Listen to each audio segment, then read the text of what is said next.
Hello student, आपका हमारे YouTube channel पर स्वागत है। आज के इस वीडियो में हम सेक्शन फार्मूला देखेंगे कि सेक्शन फार्मूला क्या होता है और इसका यूज़ कहाँ किया जाता है। ठीक है, सेक्शन फार्मूले को हिंदी में बोला जाता है विभाजन सूत्र। तो आपको जैसे कि इस ग्राफ में दिख रहा होगा, यहाँ पर ए पॉइंट है, ए कोऑर्डिनेट जो है हमारे x1 y1 है और बी कोऑर्डिनेट जो है x2 y2 है। अगर इन दोनों कोऑर्डिनेट के बीच में कहीं पर भी कोई हमें पॉइंट फाइंड करना है, जैसे पी पॉइंट है ये, ठीक है, xy कोऑर्डिनेट ये फाइंड करना हो और अगर हमें रेशो दिया हो तो किस फॉर्मूले का यूज़ करेंगे हम? सेक्शन फार्मूले का।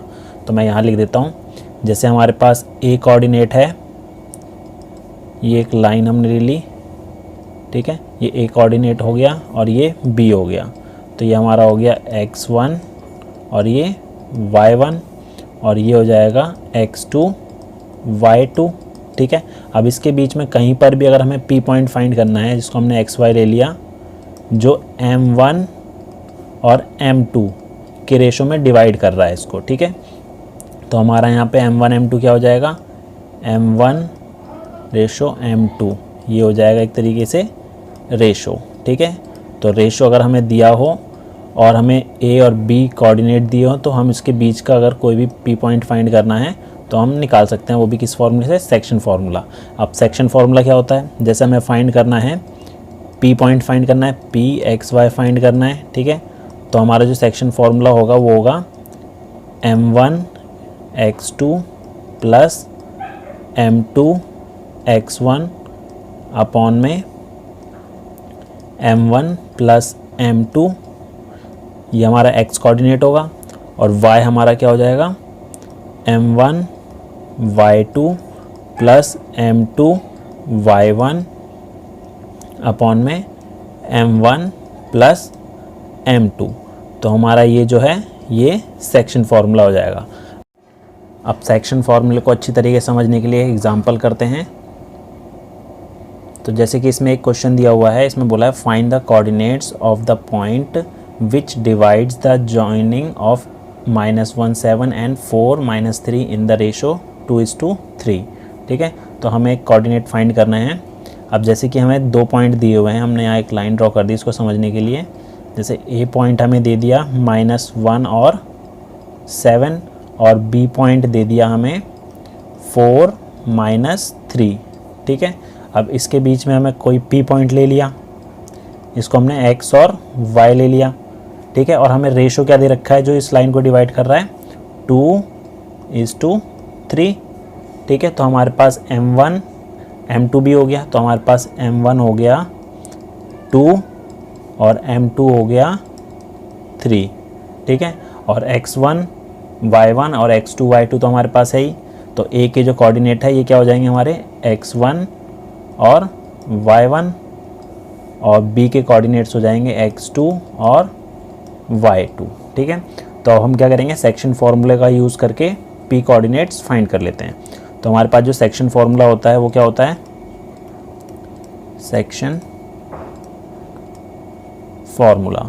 तो हमें p पॉइंट निकालने हैं, तो हमारे पास जो होता है वो है m1 x2 plus m2 x1 upon में m1 प्लस m2, और ये तो x कोऑर्डिनेट हो गया। y कोऑर्डिनेट के लिए है m1 y2 plus m2 y1 upon में m1 प्लस m2। ठीक है, तो हम इसको सेपरेटली निकाल लेते हैं। पहले मैं x कोऑर्डिनेट निकाल लेता हूँ। ये जो है पूरा, ये तो हमारा x कोऑर्डिनेट है और ये जो है ये y कोऑर्डिनेट है। तो x कोऑर्डिनेट निकालते हैं पहले। तो x हमारा कोऑर्डिनेट क्या था? m1 x2 plus m2 x1 upon में m1 प्लस m2। अब इसमें वैल्यू पुट कर देते हैं। m1 हमारा क्या है? m1 हमारा 2 है, तो m1 हमारा 2 हो गया। 2 इंटू x2 देखो हमारा b का कोऑर्डिनेट 4 हो गया, प्लस m2 3 हो गया, और x1 माइनस का 1 हो गया। तो इसको करा, और m1 प्लस m2 हमारा होगा 2 प्लस 3। तो इसको अगर और सॉल्व करेंगे तो ये हो जाएगा 8 -3 अपॉन में 5, तो ये कितना हो जाएगा 5/5। सॉल्व करके कितना आ गया हमारे पास 1 आ गया। तो हमारे पास x क्या आ गया, ये हमारा x हो गया। ठीक है, तो x हमारा हो गया 1। अब हम क्या निकालते हैं, y कोऑर्डिनेट निकाल लेते हैं। तो y के लिए हमारा क्या हो जाएगा m1 y2 plus m2 y1 upon में m1 प्लस m2। तो m1 हमारा कितना है 2 है, इंटू y2 हमारा क्या है -3 प्लस m2 3 हो गया, इंटू y1 7। इसको करा अपॉन में 2 प्लस 3। तो इसको थोड़ा और सॉल्व करेंगे तो ये जाएगा -6 प्लस 21 अपॉन में 5। और -6 प्लस 21 कितना होता है 15। तो y क्या हो गया हमारा 15 अपॉन 5। सॉल्व करा इसे काट कर, तो ये कितना बच गया 3। तो y हमारा 3 हो गया। तो ये जो p पॉइंट होगा, p क्या होगा हमारा, x हमारा कितना आया था 1 और y कितना आ गया 3। तो इस तरीके से हम सेक्शन फॉर्मूले का यूज़ करके p कोऑर्डिनेट फाइंड कर लेंगे। नेक्स्ट देखते हैं। अब जैसे कि हमें एक स्पेशल केस है, अगर हमें रेशो सेम दे रखा हो, जैसे 1:1 का रेशो दे रखा हो और हमें 2 पॉइंट दे रखे हो a और b, ठीक है, तो उसके बीच का अगर हमें मिड पॉइंट फाइंड करना हो तो उसके लिए हमारा जो फॉर्मूला हो जाएगा वो क्या हो जाएगा m1 प्लस m2 अपॉन में 2 y1 प्लस y2 अपॉन में 2। ठीक है, क्योंकि हमारा m1 और m2 तो 1 1 है। अगर हम इसको सेक्शन फार्मूले में अगर वैल्यू पुट करेंगे और सॉल्व करेंगे तो हमारे पास जो फार्मूला बन कर आएगा वो ये हो जाएगा। ठीक है, तो ये हमारा किसका फार्मूला हो जाएगा, एक तरीके से मिड पॉइंट का। ठीक है, अब इसका अप्लाई कैसे करना है, जैसे कि अगर हमें a और b 2 पॉइंट दिए हुए हैं, जैसे a पॉइंट ले लिया मैंने 2 5 और b पॉइंट ले लिया मैंने 6 और 5। ठीक है, अब इसके बीच का हमें p पॉइंट फाइंड करना है एक्स वाई, और रेशो जो है इसका वो कितना दे रखा है 1:1 का। ठीक है, मतलब सेम रेशो है, तो मिड पॉइंट हो जाएगा। तो p पॉइंट जो आएगा हमारा पी एक्स वाई जो आएगा वो कैसे आएगा m1 x1 plus x2 upon में 2 y1 प्लस y2 अपॉन में 2। तो हमारे पास x1 भी है, y1 भी है और x2 भी है और y2 भी है। तो इसको अगर हम इसमें पुट कर देंगे तो कितना हो जाएगा, x1 हमारा कितना है 2 प्लस 6 अपॉन में 2, y1 हमारा 5 हो गया और y2 हमारा 5 हो गया अपॉन में 2। तो इसको अगर मैं सॉल्व करूँ तो कितना आ जाएगा 8/2 और ये 10/2। तो कैंसिल करके इसका आ जाएगा हमारा 4 और 5। तो 4 और 5 जो है इसका मिड पॉइंट हो जाएगा। ठीक है, तो इस तरीके से हम मिड पॉइंट को अप्लाई करेंगे। मिड पॉइंट फार्मूले से रिलेटेड एक क्वेश्चन देख लेते हैं। अब जैसे इस क्वेश्चन में बोला है find the coordinates of a point A where A B is a diameter of a circle whose centre is 2 - 3 and B is 1 4। बिंदु ए के निर्देशांक ज्ञात कीजिए जहां ए बी एक वृत्त का व्यास है जिसका केंद्र 2 - 3 है तथा बी के निर्देशांक 1 और 4 है। अब इसमें एक बोला एक सर्कल है, यहाँ मैं एक सर्कल ड्रॉ कर लेता हूँ। जैसे कि एक ये सर्कल है और इसका ये सेंटर हो गया और ये हो जाएगा हमारा डायमीटर। तो डायमीटर जो है वो ए और बी हो गया। ठीक है, और इसका जो सेंटर है इसको मैंने ले लिया पी। अभी क्वेश्चन में बोला था कि ए बी तो इसका डायमीटर है और ए और बी इसके पॉइंट्स हो गए। तो हमें हमारे पास क्या क्या दे रखा है, इसमें बोला है इसका जो सेंटर है वो कितना दे रखा है 2 - 3 इसका सेंटर हो गया। ठीक है, और बी कोऑर्डिनेट्स जो हो गए वो हो गए 1 और 4। मतलब हमें ए पॉइंट के कोऑर्डिनेट्स तो पता नहीं है तो उसको हमने एक्स और वाई ले लिया, तो हमें ये फाइंड करना है। अब ये जो डायमीटर है वो तो हमारा सेंटर से जाता है और ये जो पी है वो इस क्या हो जाएगा, इसका मिड पॉइंट हो जाएगा।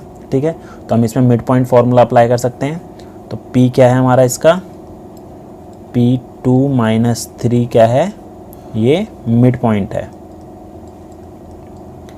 अब ये मिड पॉइंट है तो हम इसमें मिड पॉइंट फार्मूला अप्लाई कर सकते हैं। वो क्या होता है, वो होता है हमारा, ये हमारा मिड पॉइंट हो गया और फार्मूला क्या था मिड पॉइंट का, x1 + x2 अपॉन में 2 y1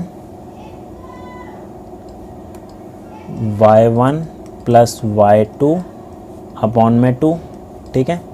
तो हमारे पास ये x1 हो गया, ये y1 हो गया, ये x2 हो गया, ये y2 हो गया। तो इसमें अगर मैं वैल्यू पुट करता हूँ x प्लस 1 अपॉन में 2 और y प्लस 4 अपॉन में 2, तो ये हमारा जो p पॉइंट है वो दे रखा है 2 माइनस 3। तो ये तो हमारा x कोऑर्डिनेट हो गया और ये y, तो ये किसके इक्वल हो जाएगा 2 के, क्योंकि दोनों साइड इक्वल है। तो हमारा जो ये आ जाएगा 2 जो है वो इक्वल होगा x प्लस 1 अपॉन 2 के। तो इसे सॉल्व करेंगे, क्रॉस मल्टीप्लाई किया तो हमारे पास क्या आ जाएगा x प्लस 1 इक्वल टू 4। तो x कितना हो जाएगा 4 माइनस 1 इक्वल टू 3। तो हमारे पास x आ गया 3। अब ऐसे ही y निकाल लेते हैं। तो ये जो -3 है इक्वल हो जाएगा y प्लस 4 अपॉन 2 के। इसे भी क्रॉस मल्टीप्लाई किया तो आ गया y प्लस 4 इक्वल टू -6। तो y कितना हो जाएगा -6 माइनस 4 इक्वल टू -10। तो हमारे पास जो a कोऑर्डिनेट्स आ गए वो क्या हो जाएंगे, a कोऑर्डिनेट्स हो जाएंगे, x हमारा 3 हो गया और y कितना हो गया -10। तो इस तरीके से हम मिड पॉइंट फार्मूला अप्लाई करके इस तरीके उसको सॉल्व करेंगे। अब देखते हैं कि अगर हमें क्वेश्चन में रेशो ही नहीं दिया हो तो हम रेशो किस तरीके से फाइंड करेंगे, ठीक है। तो जैसे इस क्वेश्चन में बोला है कि in what ratio does the point -4 6 divide the line segment joining the point A and B। अब इसमें बोला गया है कि हमारे पास A और B पॉइंट है, जैसे A और B पॉइंट है और हमारे पास इसके बीच में कोई P पॉइंट भी गिवन है। P पॉइंट हमारा -4 और 6 है, A पॉइंट हमें दे रखा है -6 10 और B पॉइंट दे रखा है 3 -8। तो हमसे पूछा गया है कि ये जो P पॉइंट है वो किस रेशो में डिवाइड कर रहा है इसको, ठीक है। तो अगर हमें रेशो फाइंड करना है तो हम क्या करेंगे, रेशो को मान के चलेंगे लेट रेशो बी k:1। तो k:1 मान के चलेंगे रेशो को, ठीक है। तो हमारे पास m1 क्या हो गया, m1 हमारा k हो गया और m2 क्या हो गया हमारा 1 हो गया। तो हमारे पास जो सेक्शन फॉर्मूला था वो क्या था, p पॉइंट हमें फाइंड करना है -4 6। तो सेक्शन फॉर्मूला था हमारा m1 x2 plus m2 x1 upon में m1 प्लस m2 और m1 x2 m1 y2 plus m2 y1 upon में m1 प्लस m2, ठीक है। अब यहाँ पर अगर मैं k की वैल्यू m1 की वैल्यू k रखूँ और m2 की वैल्यू 1 रखूँ तो हमारे पास जो आएगा इस तरीके से आएगा k x2 plus x1 upon में k प्लस 1 और k y2 plus y1 upon में k प्लस 1, ठीक है। तो हम डायरेक्टली इस फॉर्मूले को भी यूज़ कर सकते हैं, ठीक है। अब हमें क्या करना है, हमारे पास m1 m2 है और x1 x2 और y1 y2 भी दिया हुआ है, ठीक है। तो हम इस फॉर्मूले में रख देते हैं। तो p-4 6 हमें दिया हुआ है, हमारे पास k x2 हमारे पास क्या है 3 है।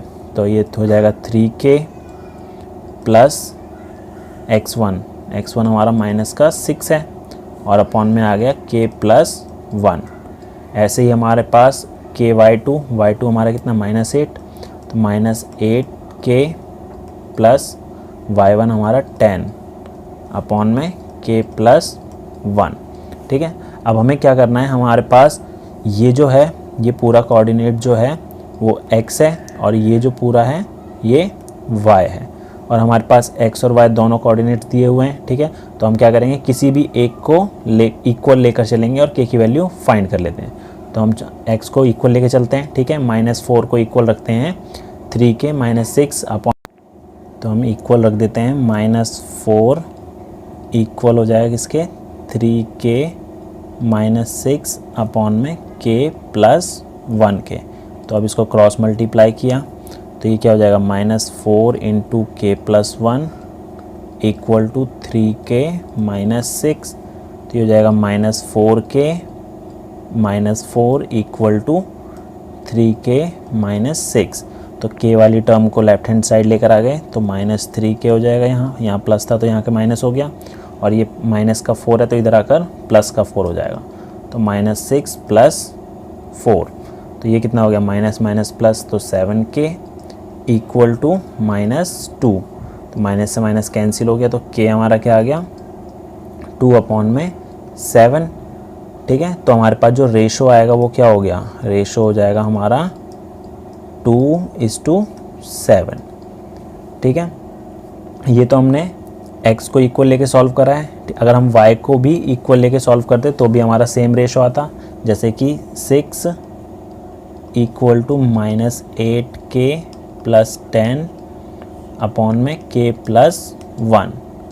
ठीक है, क्रॉस मल्टीप्लाई किया तो ये हो जाएगा 6k plus 6 equal to minus 8k plus 10, तो होगा 6k, ये माइनस का है तो इधर आकर प्लस का हो जाएगा 8k, और 10 माइनस 6 हो जाएगा, यहाँ प्लस का 6 था तो इधर आकर माइनस का 6, तो ये कितना होगा 6 प्लस 8 14k, और 10 में 6 गया 4, तो k क्या आ जाएगा हमारा 4/14, 2 से कैंसिल किया तो 2/7, तो हमारे पास रेशो क्या आ गया, रेशो आ जाएगा 2:7। ठीक है, तो हमें क्या करना है, एग्ज़ाम में किसी भी एक को इक्वल लेके चलना है, या तो x को इक्वल ले लो या y कोऑर्डिनेट को इक्वल ले लो, दोनों से ये आंसर सेम आएगा। ठीक है।